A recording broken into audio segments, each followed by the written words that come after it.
everyone. You are listening to the Rachel Maves podcast, and I'm Rachel Maves, your host. Today, we are talking to Krista Woodgrift. Krista is the superintendent and a founding member of Sage Oak Charter Schools. She's been instrumental in steering the school's mission of personalized learning in Southern California for the past 10 years. With a 21-year career in education, Krista is an advocate for providing students with diverse and quality educational choices. Her experience as a mother to 3 children, each of whom has explored different schooling options, reinforces her belief in the transformative power of tailored education.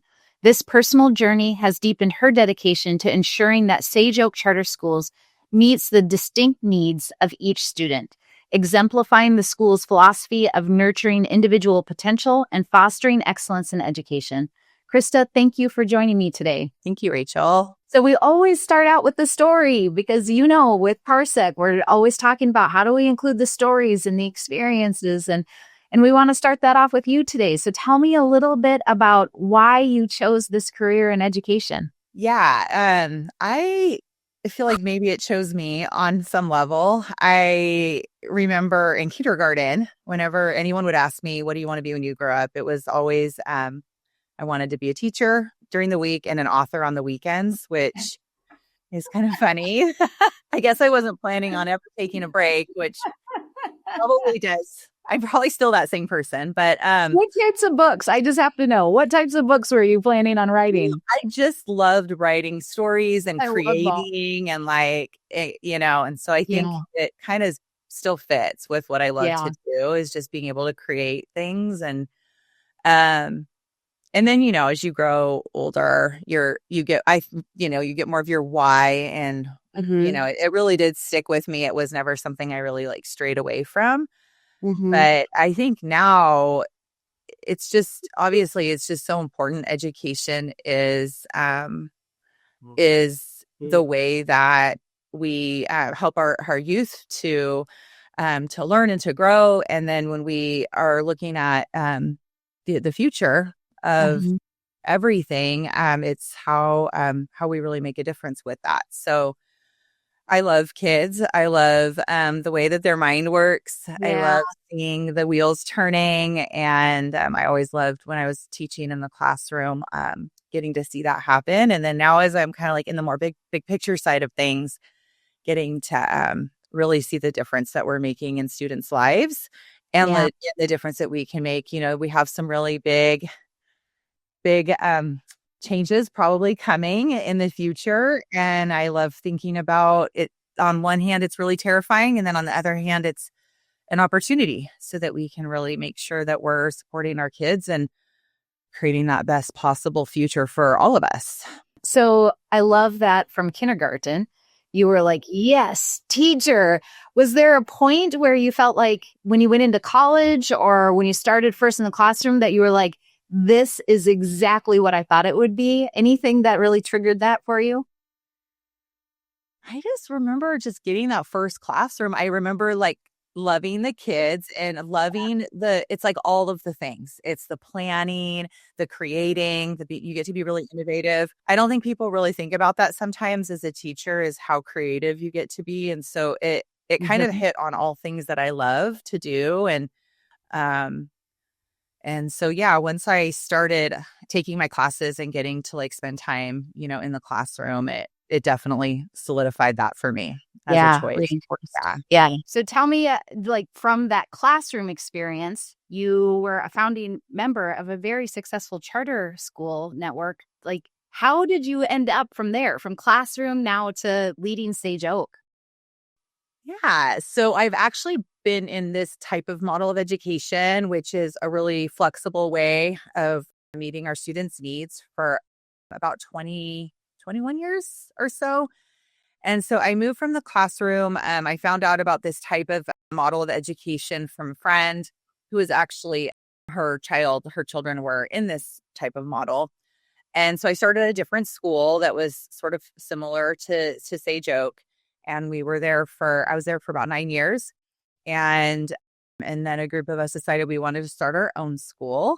And so that was very exciting. We wanted to really continue to personalized learning for students and create a lot of different options for them so that they could pick and choose with their parent and their teacher what would be the best for them. And like, I always love how we get to like make their hopes, and I always feel like we're making their hopes and dreams come true, and really helping kids to, and parents, because they're so involved, to figure out what they love, what they're good at, and really to be able to meet them where they are and take them as far as we can take them. And it's really fun to see the students at Sage Oak, and like, just, they're really engaged in their learning and really motivated.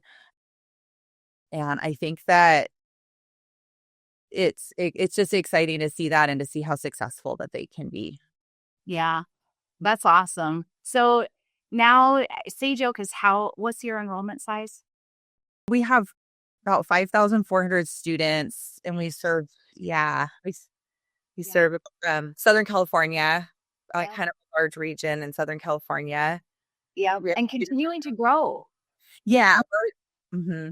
In the midst of declining enrollment and a lot of other things, especially in California, that people are seeing. I mean, your school system is continuing to expand. Yes. Which is fun. Yeah. We love what we do. And I think that this is the way of the future of education. Mm-hmm.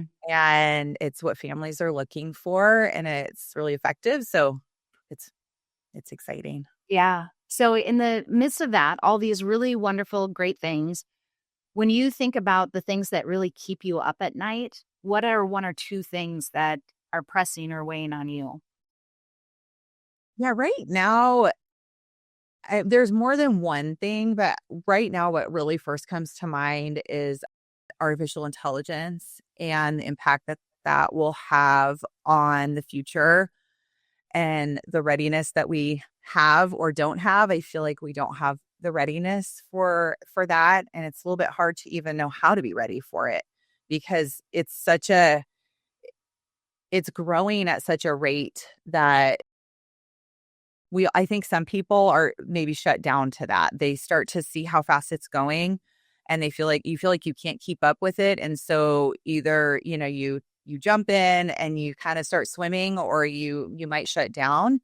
And my worry with that is I have 3 kids, but 2 of them are young adults. And so back when cell phones were kind of a newer thing, and social media was when they were like kind of young teenagers, and that was taking off. And I feel like we as parents and educators didn't really get in there quick enough. And our kids were started driving that train. And I see it with my own kids. And I remember my son when he was like 14, and my husband we're both educators. We're like trying to be on top of everything. And he's like creating a VPN, which is some kind of network to kind of get around the passwords and things like that. And I mean, give it to him. I mean, but it was like, what's happening? And so I think now we're starting to see a lot of the effects of the social emotional aspects of social media and phones and all those things. And I think that this, to me, whenever I think of artificial intelligence coming the way that it is, it's like taking something like that and it feels like it's on steroids, and the possible impact that, that it can have, both positive and also possibly not positive. And so I think that what keeps me up at night is wondering, are we, as the educators, parents, adults, are we in it? Are we doing what we need to do to protect our kids and to also like harness it? Because there's a lot of things that we're doing at Sage Oak. We have a lot of ideas and things on like how to really harness it. And I think the traditional system is really slow to move.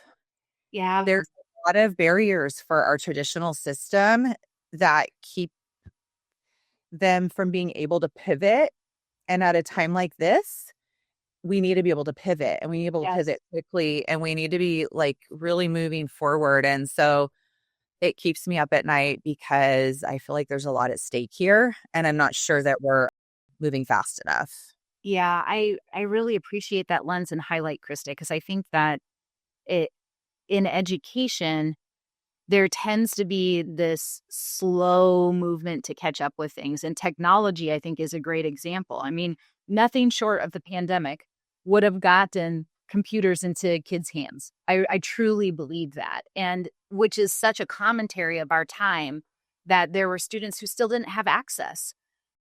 And then, so as you're layering in now this factor of AI and what that means and looks like, and how do we use it responsibly? And students, they're using it, they're running with it, but how do the adults catch up so that we're helping to shepherd that? Because I think you're right. There is when we look at social media and the impacts that that's starting to have on the social and emotional side of things. Have you seen that documentary, The Social Dilemma? Yes, and I feel Yes. like everyone needs to watch it again. Yes. But I just remember that was a long time ago, and they were really predicting some things that are happening. So And prevalent right now. Yes. it's taking off, and it's fast. It's exponential when you look at charts of like technology, and they just kind of are going like this. And even the internet kind of like went like this, and all of a sudden you see AI, and it just straight up curve. And it's just like, I know I hear a lot of talking about AI, but it's not like a real there. I don't know. Like, I don't see like a real cohesive plan that we Yes. have as education to get, you can't get ahead of it, but to like stay on, even on close to on top of it. Yeah. So Well, and I'd love your thoughts on this too, because from my lens, what I am seeing is either one of two things. It is the, you know, keep it at arm's length. Maybe this will just go away and we won't have to deal with it. But then on the other side, it's like, ooh, the next shiny thing. Yes, let's purchase this and let's do this and let's do this. And then I find that there's a big gap in the middle of like slowing down and saying, okay, with whatever it is that we're looking at, what is the success criteria for that? Why are we bringing it on? What do we think it's going to change? And how are we going to measure whether or not it actually has the impact that we think, so that it doesn't just become that next thing that we try and then it moves on to the next thing and then the next thing and the next thing. 100%. It's like the whole like slowing down to go fast and being really intentional about it, but really like learning. I think that's the first step is like we're really trying to do a lot of professional development around AI with our staff, Yeah. because there's things like, with the deep fakes and different types of things, right, that could be really scary and really harmful for kids that can be used in different ways. And with the voice recognition, that it can take your voice, and you can get a phone call from someone and you think it's somebody Yes. known. And so it's really even like some of something we're talking a lot about too, are just like the durable skills that our students need to have to be, it's like those ones that are always important, but even so, like more so now, like critical thinking and Yes. really questioning things and making sure that like we don't believe everything that we see or hear, even that Yeah, that's right. we've always been able to do that. And so I forget exactly what you said that made me kind of go down this path, but I just think that I know, going slow to kind of go fast with AI, it's like, do we all have that kind of basic understanding even of it, again, as like the adults who are responsible for bringing this to our kids, and then choosing apps and tools and things really carefully. So we have like a vetted list for our teachers that we've created, that's like, these ones are safe, like these ones you Love that. use. Yeah. And understanding the difference between open AI and closed AI, and that when you go put your student list out, in ChatGPT and the public open AI, the possible implications of those types of things. And so, Yeah. I mean, we don't have it figured out, but these are the kinds of things we're wrestling with, like, and working on, and trying to make sure that we're like, we want to be a place where students and families, when they come here, that they know that we're being really intentional about how we use AI. But then we're doing like some exciting things with it too, that I think will be really beneficial for our students and maximizing their learning. Yeah. So Well, that's like the perfect segue into the next question, which is, what are a couple of ways that people maybe who are questioning AI or wondering about it or are trying to figure out what that best practice is, what are a couple of ways that you would recommend being able to move forward? I think I was at a conference last week, and in one of the presentations, one of the school's core values was like, just start. And when I say just start, I don't mean just start and like throwing things together like what we were just talking about. But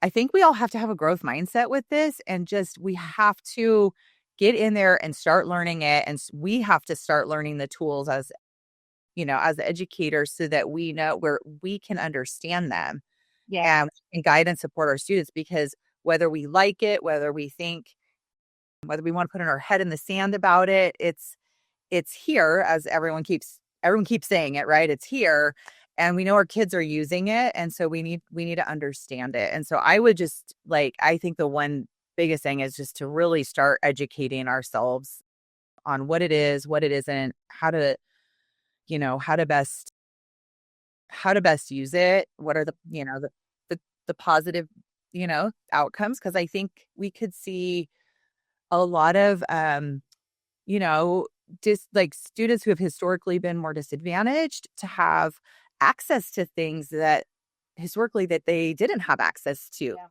Yeah. Private tutoring, or I always think of those college advisors that a lot of parents, they pay a lot of money to help their child get into, all of the good colleges, and they're like thousands and thousands of dollars. But it's like, could there be a tool? I've seen it at some of the AI conferences that help students to be able to do these types of things. And so I really love that part of kind of like leveling out that for students, helping them to maximize like their growth and their potential. Yeah. But then I think that we just have to be really intentional about that, Yeah. and make sure that we're learning and understanding as much as we can. Yeah. Yeah. That makes perfect sense. Is there one AI platform or a way in which you guys are using AI that you're really excited about? Well, I know that Parsec is really invested in the power standards, and so we're doing some really, I think, exciting things with we have an administrator on special assignment, and this Mhm. whole area. She's been working with a developer, and it it's all being generated through AI, but it's creating different resources and different, it's like an app, and then there's also a couple websites. And what she was learning was that a lot of curriculum providers, when they are creating apps and tools, it's more about engagement and keeping the students engaged and less about the efficiency and effectiveness of learning. And so what she's been working on is just that, because we want our students to be able to learn efficiently and effectively. And of course, engagement's important, but sometimes curriculum vendors, it's more about engagement because they want to keep the students going and things like that versus the actual learning part. So we've been building that, and also just using she's also working on curriculum. We have a lot of different curriculum options for students at Sage Oak. And so using AI to really help support filling gaps, because sometimes curriculum has gaps. And so the AI is being used to help identify the gaps, because we use, like I said, different options. And then we're able to identify those and help fill those gaps. And so just excited about that. And we have a few other kind of things that we're working on as well. But that was our big project that is going on right now. That's awesome. So our final question, what question in education are we not asking that we really should be? Well, I believe the question that we should be asking is why we're still doing education so similarly now in this day and age as we've done for so long. I know it gets talked about a lot, but it really was like a model for the factory. And when we're looking at the current day, it's very different. It's a very different landscape. And as I was talking about before, this future of education, it's going to need to look very different in order to to to be prepared for this really unknown future. And so I think the question we should be asking ourselves is just, what would it look like? Like, could we envision a different way? And I believe that we're doing some of that at Sage Oak. So I think it's exciting, but a different way to educate kids. I see a lot of charter schools doing really innovative things. And I don't think that there's one approach that's for every student, but that, what really works and what's going to prepare these kids for this unknown future. And so I think the question we should be asking ourselves is maybe just why we are staying so in this model that was really not designed for this time that we're in right now. Yeah. I appreciate that. And you're right. It's unfortunate because I feel like at the pandemic, to your point, there was a lot of bringing that forward and, okay, how do we redesign this and how do we rethink this? And then it was kind of like the pandemic passed. We saw the reality of learning loss. And then it kind of came back to doubling down and the things that we've been doing in hopes of changing outcomes versus that. Let's take a minute to rethink some things a little bit.